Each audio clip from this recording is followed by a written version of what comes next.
And starting things off tonight with the top item on everyone's ballots, the runoff for Louisiana's next senator. Over on the GOP, we have the race between State Treasurer John Fleming and Representative Julia Letlow, both of who earned a spot over incumbent Dr. Bill Cassidy.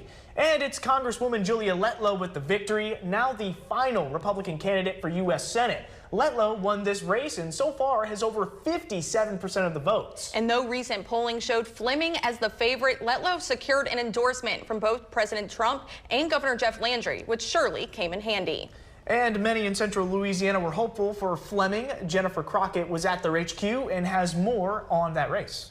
State Treasurer John Fleming fails in his attempt to boomerang back to Washington, D.C. Fleming left Washington, D.C. in 2017 after 4 terms in the U.S. House of Representatives. He was elected state treasurer in 2023, but just 2.5 years into that term, he set his sights on the U.S. Senate. Fleming said he spent Saturday relaxing at home, fielding phone calls from the campaign and supporters. He said he felt voters would be confident in his experience as a family medicine doctor, an entrepreneur, a naval medical officer, and former U.S. representative.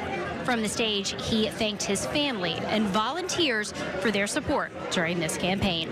It didn't turn out as we had hoped, as you know, but that's okay. You know, this is a very healthy process. What we have in democracy today, where we battle it out and we tough it out, and hopefully we get the best to go to Washington or to Baton Rouge or to other things. But look, I'm going to be happy tomorrow. I'm going to be just as happy tomorrow as if I had won the election, because my happiness does not depend on getting elected to office. Amen.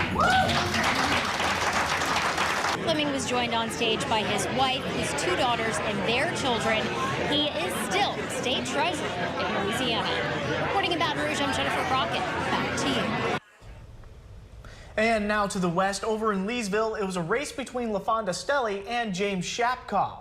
Both of these candidates are registered as Democrats, leaving the Leesville race with no Republican in the running, as current Mayor Rick Allen bows out of a re-election campaign this time around. Now, Stelly, who's a local business owner, is running on a campaign to unite the area's organizations under a single banner to push Leesville forward, while Shapkoff, who served as mayor for 16 years in the past, ran on a campaign of experience over promises, saying the town needs a well-seasoned leader now more than ever.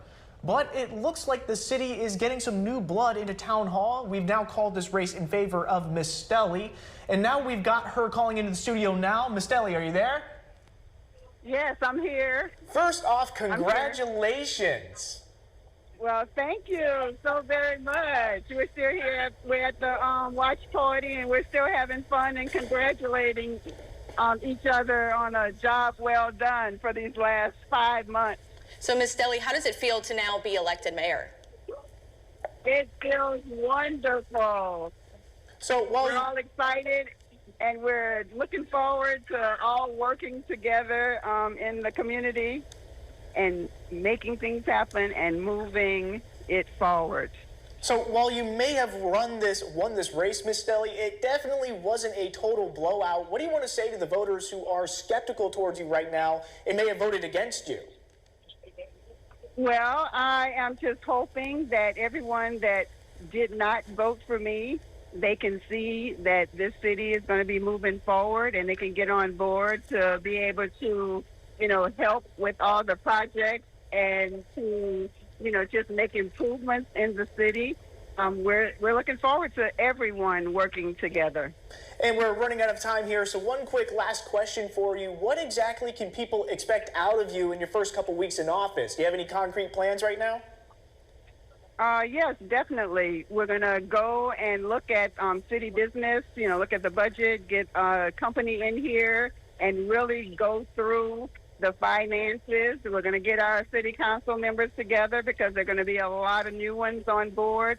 So we're just going to work together to figure out how to quickly resolve a lot of outstanding issues in their district, and work with the police department, work with the sheriff's office, work with the emergency services. Like, now is the time for everyone to come step out and make it happen for the city of Leesville.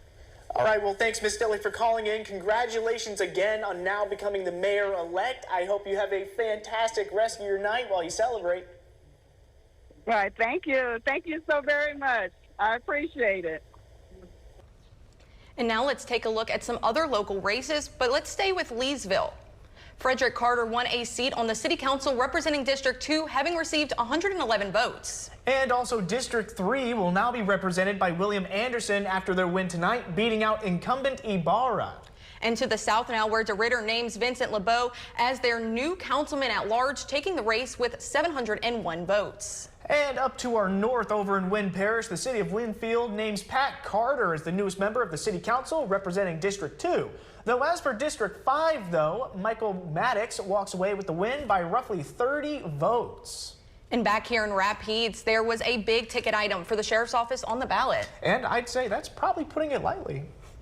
And it looks like RPSO can breathe a sigh of relief as residents vote to renew at 9.6 mils property tax for another 15 years. This represents over $11 million of annual funding just for the local sheriff's office, with Sheriff Wood calling it borderline necessary to continue some of their programs. And over to the north, over in Grant Parish, voters had a series of 3 propositions to decide on. We'll let you go ahead and take a look at them now.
Next up, we've already talked about who is running on the Republican side, but what about that Democratic side in that coveted race for U.S. Senate? It was a runoff between Jamie Davis and Gary Crockett, both relatively newcomers to politics.